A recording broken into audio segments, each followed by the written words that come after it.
Ontem nós falamos, né, a Gislene trouxe aqui para nós sobre o visto EB2, que é um visto que leva diretamente ao Green Card. E hoje ela vai falar um pouquinho sobre um outro visto que também leva diretamente ao Green Card. Então eu queria que a Gislene se apresentasse. Gislene, fica à vontade. Quem é a Gislene, para que todos te conheçam?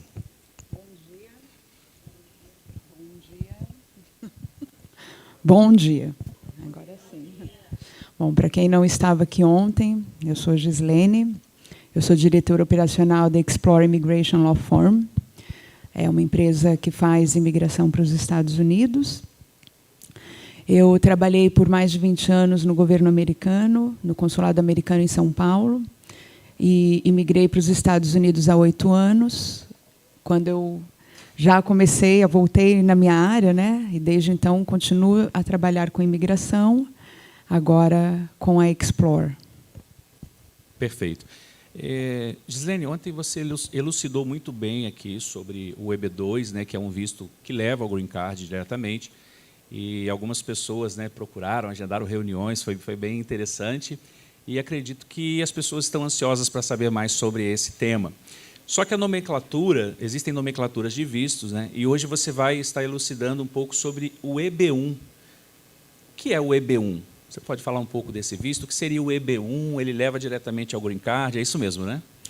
O Green Card conseguido através do EB1, o EB1 é a primeira categoria dos vistos de trabalho, de Green Card de trabalho. Então, é EB1, 2, 3, 4, 5. Claro que quanto mais no topo, mais critérios vai ter, mas também é um visto mais rápido de se conseguir, é um visto mais direto de se conseguir também. E ele diferencia dos outros vistos, principalmente o EB2, exatamente por isso. Ele é a primeira categoria. Então, a imigração dá bastante peso, bastante importância para um profissional que se qualifique para esse visto. Então, podemos dizer que ele está lá no topo da pirâmide dos vistos. É o topo. Uhum. Primeiro em preferência nos Estados Unidos, da categoria. Uhum. Perfeito. E quais seriam os critérios para a pessoa se qualificar para esse visto? Existem critérios específicos? Quais seriam? Sim. Você pode falar um pouquinho? Para se qualificar para esse Green Card, existem 10 critérios que a pessoa precisa se qualificar para pelo menos 3. Eu vou citar alguns, porque alguns são destinados a pessoas da área artística, esportiva. O primeiro critério, uma pessoa que tem, por exemplo, uma medalha olímpica, já é uma pessoa que se qualifica por si só. Então, não precisa se qualificar para 3 critérios. Ela tendo eles chamam de life achievement, que é um êxito que ele tem na vida inteira. Então, uma medalha olímpica, um Oscar, um prêmio de grande relevância já qualifica automaticamente. Mas existem 10 critérios que as pessoas podem verificar ali, eu vou citar alguns, para se qualificar para esse visto. Então, por exemplo, se a pessoa tem uma premiação na área dela, tanto de âmbito nacional quanto internacional, é um critério. Se a pessoa já escreveu artigo e foi publicado na mídia, tanto na mídia escrita mesmo, quanto na mídia, hoje, internet, né, que a gente tem bastante, ou publicações científicas, então isso também conta. Ou se a pessoa, por exemplo, já foi entrevistada, já tem ali uma história sobre a vida ou sobre a carreira da pessoa em alguma outra mídia, também conta. Se a pessoa exerce um papel de liderança dentro de alguma empresa ou de alguma instituição, então também conta. Se a pessoa julga trabalho de outros dentro da área dela, isso também pode ser levado em consideração. Como eu falei, tem mais alguns critérios, como remuneração, exposição nas artes performáticas. São 10, qualificando para 3, a pessoa já recebe o Green Card. Que bacana. E só para... o visto que eu falei ontem, ele é um pouco subjetivo, porque ele depende um pouco da avaliação do oficial. Esse é um pouco mais objetivo, porque a pessoa tendo esses critérios, documentar, de novo, para se passar pela imigração, para mandar um processo, é tudo documento impresso. Então, a gente tem que documentar qualquer critério que queira, né, passar. Então, mandando isso, eles vão ver se a pessoa ganhou um prêmio, tem um artigo, escreveu um artigo, então é um pouco mais direto do que o EB2, que é mais subjetivo. Ah, perfeito. Então, a empresa tem toda uma estrutura para auxiliar, né, da preparação dessa documentação, tudo isso, né? Isso. Na verdade, a preparação de documentação não existe, é orientação para que o cliente traga os seus próprios documentos, né? Então, os documentos já existem o cliente já tem ali, provavelmente, o seu próprio dossiê, né? Sim. Então, a documentação já existe, a gente só orienta o cliente a trazer esses documentos para justificar o pedido desse green card. Ah, perfeito. Então, a assessoria, é bom deixar muito claro isso, é de extrema importância, né, para que seja um processo organizado, para que chegue tudo no agente da imigração, no office, né, de forma bem coerente, ajustado, cada coisa no seu lugar, né? Porque a imigração deixa ali bem claro os documentos, né, que são necessários, mas a pessoa normalmente não tem experiência, né, porque aplica uma vez na vida e não sabe como se organizar. Então, a assessoria, né, de uma law firm, de uma advocacia, de uma empresa de advocacia, vem para isso, para ajudar essa pessoa a montar um processo vencedor. Porque, apesar de poder pedir quantas vezes quiser, independente de quantas vezes foi negado, é desgastante. É muito desgastante. Ah, interessante. Pela sua experiência, me veio agora aqui essa pergunta. Pela sua experiência, é comum alguns candidatos, alguns possíveis clientes que vão encontrando assim no meio do caminho, numa conversa, numa consultoria, a pessoa descobre, nossa, eu não sabia que eu tinha esse critério, eu não sabia que eu tinha isso, nossa, isso aqui também faz parte. É comum isso? Acontece? É extremamente comum da pessoa não se achar que se qualifica para esse visto. É muito comum, porque o nome do visto, né, o nome desse green card, é habilidades extraordinárias. Então, em português, eu já penso, nossa, mas eu não sou extraordinário. Muita gente se engana. Então, quando a gente vai fazer uma conversa, a gente começa, normalmente, né, se a pessoa não fala que é um atleta olímpico ou uma pessoa, né, de grande exposição na mídia, normalmente a gente começa a tentar pelo EB2. Quando a pessoa começa a falar, não, mas eu tive isso, eu fui júri, eu fiz banca e tudo mais, a gente começa a descobrir coisas que a pessoa não se dá conta. Sim. Que se qualifica para um visto com uma categoria assim, muito acima. Muito acima. Que legal. Outra coisa interessante é saber se o EB1 também se estende à família. Ontem você falou sobre o EB2, que é o Green Card. Esse Green Card baseado no EB1 também se estende à família? Como funciona? Todos os vistos americanos se estendem ao cônjuge e a filhos menores de 21 anos. Então, todos os Green Cards, vistos de não imigrante, né, que dependem de um peticionário principal, se estendem a cônjuges e filhos menores de 21 anos. Ah, perfeito. E a pessoa pode transitar normalmente, porque existe uma dúvida por parte das pessoas transitar no sentido de fui aprovado, estou agora nos Estados Unidos, posso entrar e sair, porque são pessoas, às vezes, que fomentam negócios, têm interesse em sair do país para resolver outras questões, têm ativos fora do país. Como que é esse processo? Como eu falei ontem, a melhor forma de entrar nos Estados Unidos para residir é de maneira legal, porque você vai ter direito de ir, vir, construir sua vida nos Estados Unidos. Então, para quem tem filho, essa criança vai poder estudar e ter benefícios dentro dos Estados Unidos. E para quem vai como profissional, né, pode abrir sua empresa com perspectiva de realmente poder crescer, sem medo.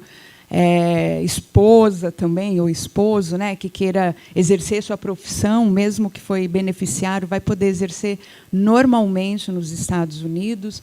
Então, a pessoa fica livre, não fica presa nunca. Ah, legal.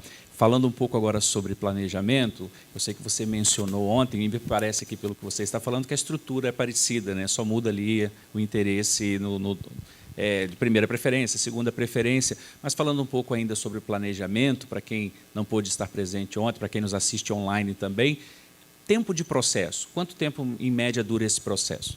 Esse visto, como eu falei, primeira categoria, ele pode ser conseguido de uma forma um pouco mais rápida do que os outros. Então, o tempo normal, acho que se dá mais ou menos 1 ano, se a pessoa só quiser fazer sem o pagamento da taxa extra, que a gente chama de premium process, né, um processo mais rápido, é uma taxa de $2.500, mas pagando essa taxa, a pessoa tem uma resposta em 15 dias, 15 dias corridos. Então, você manda e, no máximo, 15 dias, você tem uma resposta que já pode ser positiva, que pode ser solicitação de mais documentação. Então, para muita gente, né, depois de passar, eu sou muito clara, é um estresse o recolhimento dos documentos, porque tem gente que, eu fiz uma banca, mas não tenho documento, tem que ir atrás desse documento com a instituição que fez a banca. Então, é um pouquinho estressante, é um pouquinho de ansiedade, né, porque a pessoa está ali planejando a sua vida. Mas ter uma resposta em 15 dias, uau, eu acho que para muita gente, para mim, seria assim, um alívio absurdo. Então, a pessoa pode ter uma resposta em 15 dias. O EB1, hoje, ele já dá diretamente direito até a entrevista lá no Rio de Janeiro, né, para quem está aqui no Brasil. Então, é um processo que eu calculo que levaria, com o Premium Process, de 6 a 8 meses, sem um Premium Process de 12 a 18 meses. Nós estamos falando de um green card. De um green card. Você sai do Brasil com visto de imigrante no passaporte, chega nos Estados Unidos, você já recebe o green card, o número de seguro social, já é considerado residente permanente e já começa a sua vida ali. Uau! Acredito que tem gente já ansiosa aqui para perguntar. Daqui a pouquinho nós vamos abrir para perguntas, para que a Gislene esteja esclarecendo para vocês. Mas pensar nessa possibilidade, imagina, o green card tão sonhado, e pessoas, como você mencionou muito bem, tem pessoas que nem se acham tão qualificadas, né? Pensa, nunca fui um astronauta lá na NASA, por exemplo, como que eu vou ter um green card? E tem esse acesso, né? Então, assim, é interessante. E outra coisa que eu achei muito interessante é essa colocação sua sobre uma law firm qualificada para que o processo seja um processo bem elaborado. Porque não adianta somente buscar informações. Hoje tem muito aquela coisa de dar um Google, né? Dar um Google, mas e na hora de preparar tudo isso, né? Por Os grupinhos de WhatsApp. Né? Grupinhos de WhatsApp. Olha, o meu amigo fez. Isso é perigoso, né? Não, eu tenho um amigo que me falou, que fez tal. Eu vou citar bem rapidamente um caso que eu fiquei sabendo de um rapaz que fez sozinho esse processo. Ele fez muito bem, foi aprovado na primeira parte. E, quando chegou na entrevista no Rio, ele não tinha orientação de ninguém, a não ser dos grupos de WhatsApp, de Instagram, de Facebook. Ele respondeu uma resposta errada no Rio de Janeiro, e ele foi negado o visto. Uau. E acabou ali. Ele fez um processo baseado, né, na conversa com outras pessoas e tudo mais. Foi vencedor a primeira parte, e, quando chegou na entrevista no Rio, sem orientação apropriada, profissional, ele respondeu uma pergunta errada. Isso correu em todos os grupos de WhatsApp, e as pessoas trazem para mim e me falaram, parece que ele respondeu isso, e aí negaram. Comprometeu todo um projeto de vida. Comprometeu todos não. Os sonhos, acabou com o processo dele. Tudo acabou. Sim. Porque aí, para ele retomar isso, é muito mais trabalhoso agora, sim, do que ele fazer um processo novo. E, mesmo fazendo um processo novo, a resposta dele já foi registrada. Então, entende? Ele vai voltar, sim, sabendo agora a resposta certa, mas o consulado já sabe, sim, o que ele respondeu. Então, a importância de ter uma assessoria profissional, né? De preferência um advogado americano, porque advogado no Brasil não pode exercer a advocacia dentro dos Estados Unidos. Então, qualquer problema, esse advogado brasileiro é uma pessoa como eu e quem não é advogado aqui. Não pode fazer nada. Então, a importância de ter um advogado americano que pode... A nossa advogada, ela fala de igual para a imigração. Ela fala, vocês erraram com o meu cliente. Que legal. Então, é importante ter uma assessoria. No grupo tem uma advogada, a diretora jurídica a americana, Lili Escobar, né? ela é americana, ela é licenciada nos estados do Texas e de Washington, D.C., que é a capital, né, dos Estados Sim. Unidos, e aí ela pode exercer a lei federal. Então, voltando às conversas que você mencionou de grupos de WhatsApp, de Facebook, essas conversas de, tem um amigo meu que é advogado, ele tem OAB e tal. Não muda nada, porque é um processo migratório, né? Isso é importante Não as pessoas muda. saberem, né? E, além de tudo, a lei americana, quem é advogado aqui vai saber, é completamente diferente da lei brasileira, Sim, né? sim. Então, do direito brasileiro. É totalmente diferente. Então, um advogado brasileiro, além de não estar habilitado perante a imigração americana a representar um cliente, também não tem conhecimento, por mais que estude, né? Sim, sim. Isso é uma informação muito importante, é bom as pessoas saberem sobre isso, né? Tanto quem está presente quanto quem nos assiste online, porque são informações que às vezes ficam perdidas, soltas nesses grupos, Facebook, WhatsApp, no Google, e tem que saber, né?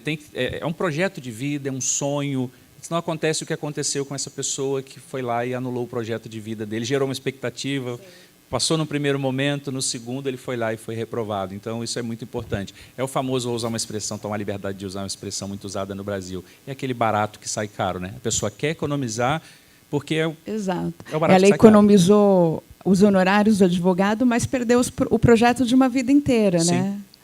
Então, ele já estava planejando, provavelmente, não conheço a pessoa, mas provavelmente já tinha planos com a família. Imagina, já estava depois de estar aprovado. Aprovado. Né? Sim. Eles estavam aprovados, porque a pessoa acha, aprovou a petição, já está aprovado. E não, o processo não acaba na petição.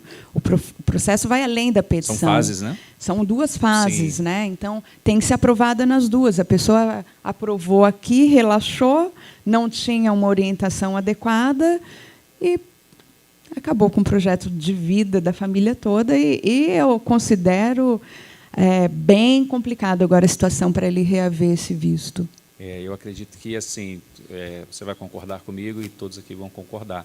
Nada pior do que uma expectativa frustrada, né? Porque você cria, ainda mais aqui se tratando do Green Card, que envolve toda a família, mudança, a Disney, Orlando e tal, a pessoa projeta os sonhos, fala com a família, começa a buscar os imóveis que quer, eu quero morar em tal lugar, e, de repente, acontece isso. Então, realmente é muito importante uma assessoria de qualidade, uma law firm, que tem credibilidade para fazer. Pegando aqui um gancho nesse ponto, profissões que aprovam, assim, estamos falando, ontem você falou do Green Card através do EB2, hoje nós estamos falando do Green Card através do EB1. Você pode trazer, assim, sobre o case de sucesso, EB1s, assim, alguns profissionais de algumas áreas? Ao contrário do EB2, que hoje tem uma demanda para aquela área STEM, né? O EB1 não tem área. O EB1 tem critérios. Então, independe se você é um empresário, se você é um advogado, é um médico, é um jogador de futebol, é um jogador de pôquer, é uma Miss, é uma modelo. A gente tem quase toda essa gama de clientes. Temos jogador de vôlei, medalha olímpica, medalha de ouro olímpica, que foi fácil. Temos jogador de futebol, vice-campeão mundial. Mas temos empresários de sucesso, que foram aprovados muito rápido. Temos médicos, temos policiais federais. Uau. Então, a gente tem uma gama bem grande de clientes, que, de novo, não tem uma profissão para o visto. Nenhum dos vistos tem uma profissão. Apesar de o EB2, como é uma categoria segunda, né, eles têm um pouquinho mais, eles são um pouquinho mais criteriosos. O EB1 é critério. Qualifica para 3, então está aprovado. Perfeito. E se houver negativa no processo, tá? Existem, vamos aqui elucidar, existem fases. O que pode ocorrer ao longo do processo? Nós já sabemos, né, você colocou aqui muito bem, que depois do processo enviado para a imigração, pode ter uma resposta com o Premium Processing em até 15 dias. Então, nossa, um sonho ter um Green Card em 15 dias. Mas tem aquela coisa, tá? E se houver uma negativa, o que pode ocorrer? Você pode explicar um pouco? Só corrigindo, não vai ter o Green Card em 15 dias. Tem a aprovação da petição em 15 dias. Sim. O Green Card ainda vai demorar ali uns 6 meses, porque ele não faz parte desse Premium Process. Somente então, a aprovação da primeira... A aprovação da petição que é sujeito ao Premium Process. É o I-140. Que é o I-140, que é o número de formulário da petição. Isso. De um processo de visto de imigrante com trabalho, né? Então, vamos lá. Se a pessoa paga Premium Process, tem uma resposta em 15 dias. Essa resposta pode ser positiva, aprovada, sim, ou a pessoa pode ser solicitada mais documentação, que é a famosa RFE, Request for Evidence. Então, se a pessoa tem esse pedido, ele tem 60 dias, né? Essa pessoa tem 60 dias para responder. Respondendo, independente se responde em 30 ou 60 dias, a imigração tem mais 15 dias para rever essa resposta. Se for aprovado, ok, parte dali. Se for negado, ainda pode apelar. A apelação não é respondida em 15 dias pela imigração. Eles dão 30 dias para apelar, e aí eles têm o tempo deles, não está dentro do Premium Process. Sim. Perfeito. Então, em 15 dias tem a resposta da aprovação. Interessante. Primeira fase, em um ano, 6 meses a um ano. Se tiver Premium Process, eu arrisco dizer que entre 6, 8 meses no máximo já tem sim o visto de imigrante para imigrar. Porque eu pego como base os casos que a gente tem dentro do escritório. Então, nas últimas semanas, a gente teve alguns EB1s, né, aprovados, e depois da aprovação, eles foram transferidos para o consulado em 3, 5, 6 dias. Aí é o processo do consulado, né? Tem que mandar alguma documentação pessoal, certidões de nascimento, casamento, essas coisas para o consulado, para eles poderem processar o visto. Só que como é um único consulado que faz, é uma fila. Sim. Mas você já sai na vantagem de entrar, quem for EB1, entrar nessa fila rapidamente. Muito interessante. Então, fique atento aí aos critérios. Vai que você é um EB1, está aqui no meio, ou você está online nos assistindo e é um EB1, já fique atento aí nos critérios, porque o sonho está mais próximo do que você imagina, né? Sei que tem algumas pessoas aqui para perguntar, algumas pessoas até que estiveram conosco ontem. Daqui a pouquinho nós vamos abrir para perguntas. Mas eu queria que você falasse novamente sobre o prazo da validade do Green Card. Sabemos que você mencionou ontem, mas como eu falei, hoje tem outras pessoas no nosso auditório, tem pessoas online assistindo também. Qual é o prazo? Qual o tempo do prazo? Quanto tempo é válido o Green Card? O documento Green Card é uma carteirinha, não sei se alguém já viu, mas é uma carteirinha. Ele tem validade de 10 anos, renováveis. Então, a pessoa morando nos Estados Unidos, não abandonando a residência, a renovação é igual renovar um passaporte ou uma carteira de motorista. É só mandar lá, eles processam e mandam de volta. Porém, quem tem interesse, com 5 anos de residência, baseado nesse tipo de visto, a pessoa pode pleitear a cidadania americana. Então, aí não tem mais a necessidade, aliás, não vai existir mais o Green Card. Aí a pessoa vai ter um passaporte americano. Então, 5 anos como residente, tem um Green Card válido por 10 anos, 5 como residente já pode pleitear. Como é feito esse processo de cidadania? Porque tem pessoas que têm interesse, né, em se tornar, de repente, cidadãos americanos. Pode... Só lembrando que não há necessidade de se tornar americano. Sim. Tem gente que não quer, né, quer só morar e tudo mais. Então, não tem necessidade. Mas, se quiser, é um processo também que você aplica. Tem alguns documentos que você tem que apresentar. Por exemplo, um documento muito importante é ter pagado corretamente imposto de renda durante os 5 anos, né, de residência. Então, esse é apenas um dos documentos. É um processo que você consegue fazer online. Envia o processo para a imigração. Tem um tempo ali de processamento. E a pessoa é chamada para uma entrevista, que tem que estudar civics, que é a história americana, um pouco de lei americana, e tem essa entrevista com o oficial. Você faz o juramento à bandeira, aí tem uma cerimônia e você sai com um certificado. Acho que hoje ainda sai. É que eu fiz na época do Covid, era bem rápido, Sim. mas... e aí você sai com um certificado, já aplica para o seu passaporte e acabou.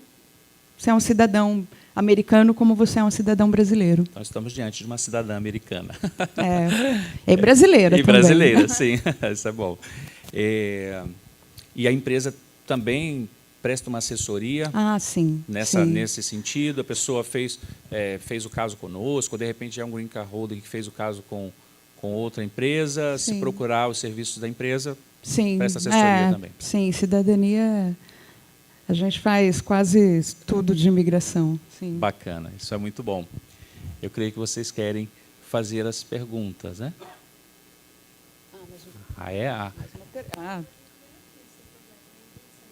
Alguma coisa que você... Está vendo? Hoje nós aceleramos um pouco aqui o processo.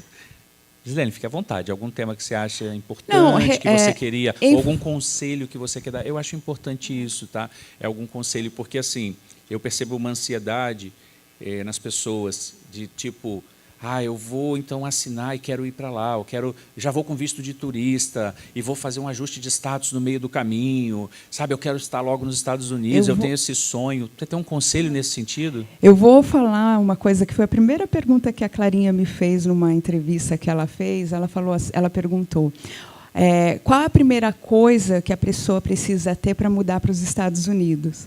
Eu falei, à vontade. Sim. À vontade. Você tem que estar decidido, é uma mudança de vida. Aqui no Brasil a gente é bem bairrista, pelo menos em São Paulo a gente é bem bairrista. Até para mudar de bairro a gente sofre. Não vou ter aquela minha padaria, não vou estar mais perto da minha família, dos meus amigos. É assim aqui também, eu acredito. Então, é uma mudança de país, gente, outra cultura. Por mais que eu viva em Orlando, que tem bastante brasileiro, não sinto falta da comida, vou no mercado, posso fazer uma compra de mês só com produtos brasileiros, é uma bênção isso. Mas é outro país. Então, a escola é diferente, as leis de trânsito são bem diferentes, a cultura de lidar com o próximo é diferente. Então, tem que ter isso em mente. Você está fazendo uma mudança de país. Então, você tem que estar certo que você quer passar esse... É um desafio, mas é um desafio que eu digo que vale muito a pena, né? A gente se acostuma com o que é ruim, com o que é bom, então a gente se acostuma mais rápido ainda, né? E não estou querendo traçar um comparativo. O Brasil é ruim e lá é bom. Não. São objetivos diferentes. São objetivos que a pessoa tem, são projetos de vida. Eu amo o Brasil, eu amo a minha cidade, eu amo meu bairro lá no Brasil, eu sinto tanta falta de tanta coisa, mas eu abri mão por um projeto de vida, por uma mudança que eu quis fazer. Então, tem que estar isso bem, bem certo, porque mesmo você tendo essa certeza que você quer ir, você ainda vai sofrer. Eu já aviso, vai ter um sofrimento. Quem tem criança pequena, a criança é rápido. Coisa de 1 mês, 2 meses, já passou pela experiência. A gente é um pouquinho... Bom, depende de cada indivíduo, claro, né? Tem gente que é um pouco mais rápido, mas há um pouco, sim, de sofrimento, mas vale a pena. Vale muito a pena. Assim, experiência minha, para mim, valeu muito a pena. Que legal. Eu ia te fazer uma pergunta em seguida. Eu vou até fazer. Eu vou aproveitar que temos tempo. Obrigado, Clarinha. Estou toda hora olhando, estou sem o ponto aqui, estou olhando para a Clarinha. Ela falou, tem mais 5 minutos, vamos aproveitar aqui. É ruim quando nós fazemos algo e nos arrependemos depois. Alguém aqui já se arrependeu de algo? Alguém do auditório que já se arrependeu de algo que fez? Tá. Que pergunta, né? Mas eu precisava perguntar para te fazer a pergunta. Então, dentro da sua experiência, faria tudo de novo? Se arrependeu ou faria tudo de novo, se fosse necessário? Quando eu saí do Brasil, eu só tinha uma certeza. Eu tinha a volta. A volta era minha. Sim. Eu podia ir, eu podia não me adaptar, minha filha podia não se adaptar, mas eu tinha uma certeza. Eu tinha para onde voltar. Uau. Então, isso me fortaleceu muito, a minha decisão. Eu sabia que eu tinha o meu país, o meu canto, né? Tenho o meu apartamento até hoje em São Paulo, mas eu deixei, até naquela época, propositalmente, porque eu tinha para onde voltar. Isso me fortaleceu muito. Bom, 8 anos depois, não tenho nenhum arrependimento. Vivemos muito bem, com muita qualidade de vida. A minha filha se adaptou absolutamente bem. E não, nenhum arrependimento. Não de ter mudado. Sim. Talvez de não ter mudado antes, que eu tinha a possibilidade. Demorei um pouquinho, mas... Perfeito. Para quem está em dúvida ainda, fica aí é bom você, né, ficar a dica de quem viveu, quem vive na prática, porque quem está do lado de cá fica pensando, uau, uma mudança de vida, um projeto vai mudar muita coisa. Então, é muito legal esse seu relato, porque tem pessoas que estão na dúvida ainda se faz ou não. Claro que é uma decisão pessoal, é um projeto, envolve tantas coisas, e até agradeço a clareza, essa forma como você colocou, porque não adianta pintar um cenário de que tudo é maravilhoso. Você mostrou os dois lados, porém, se arrepende de não ter ido antes, porque quer dizer que valeu muito a pena. Eu acho que quando você está aberto para uma experiência, né? Você estando aberto para uma experiência, eu acho que as coisas se concretizam.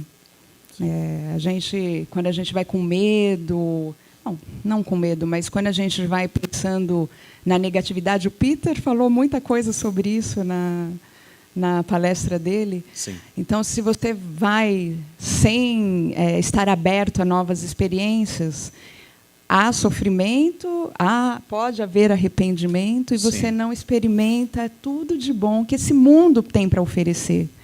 Estou falando de mundo, né? Sim, porque a gente hoje é muito globalizado, podemos ser cidadãos do mundo. Sim. Então, essa abertura para o novo, eu acho que é uma coisa bem importante para se mudar de um país. Que bacana. Obrigado, Gislene.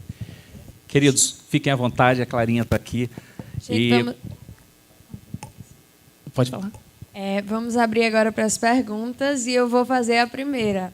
Quais seriam os motivos de uma negativa? Quais são os motivos mais frequentes e comuns de uma negativa para o Green Card? Quem avalia os processos é um ser humano, né? É um oficial. Pode ser que realmente não tenha sido bem evidenciado, né, os critérios. Pode ser muito por erro deles também. A gente recebe muita negativa por erro deles. E por isso que eu falei que a Lili, a nossa advogada, ela briga quando acontece isso. Então, há alguns fatores. Ou a falta de bem evidenciado, de o critério ser bem evidenciado, ou erro do profissional, do oficial. Isso é bem comum, infelizmente. Acho que envolve a subjetividade. Principalmente no EB2. O EB1 às vezes acontece também, mas o EB2 é bastante subjetivo, então o erro acontece com mais frequência do que no EB1. Perfeito. Obrigada, Gislene. Eu que agradeço. Vamos começar. Bom dia, gente. Bom dia, Meu nome Haroldo. é Haroldo. Haroldo está famoso. Já está famoso. Você falou com relação a leis de trânsito, não tem muito a ver com visto, mas a carteira de motorista nossa daqui do Brasil vale lá? Ela vale para quem vai a turismo, né? Para quem se torna um residente, aí tem que tirar a carteira de lá. E aí é bem simples, porque como a gente já tem habilitação aqui, você faz uma prova, não é bem escrita, é de alternativas, né, num computador, e depois uma prova prática. E aí, se você passa, você ganha ali sua carteira. Na Flórida, vale por 8 anos. E no caso do EB1, você disse que em 15 dias eles te dão as respostas e você pagar a taxa de urgência. E depois ainda tem a entrevista também. Tem a entrevista no consulado. Uhum. Obrigado. Obrigada. Obrigado, Haroldo. Mais alguém?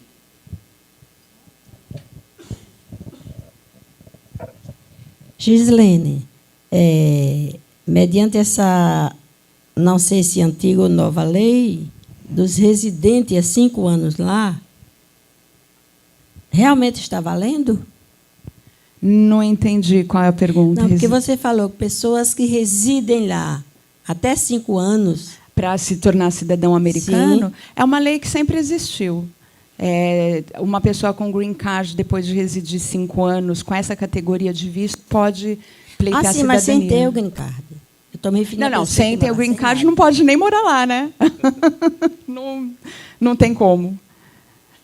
Se não Mas- tem o green card, não pode permanecer. Permanece como estudante.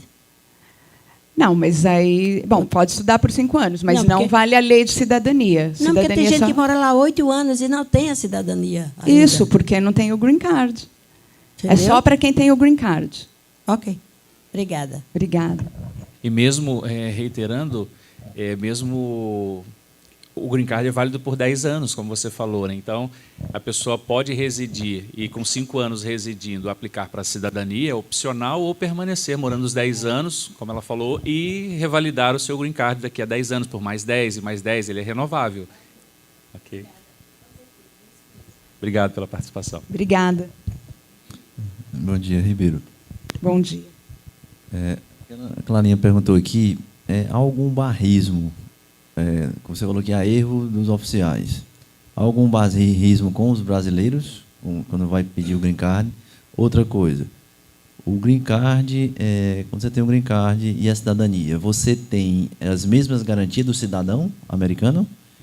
E quando você tem a cidadania americana, você pode acumular duas, a americana e a brasileira? Tá, vamos lá. Primeira, se existe alguma... não existe nada.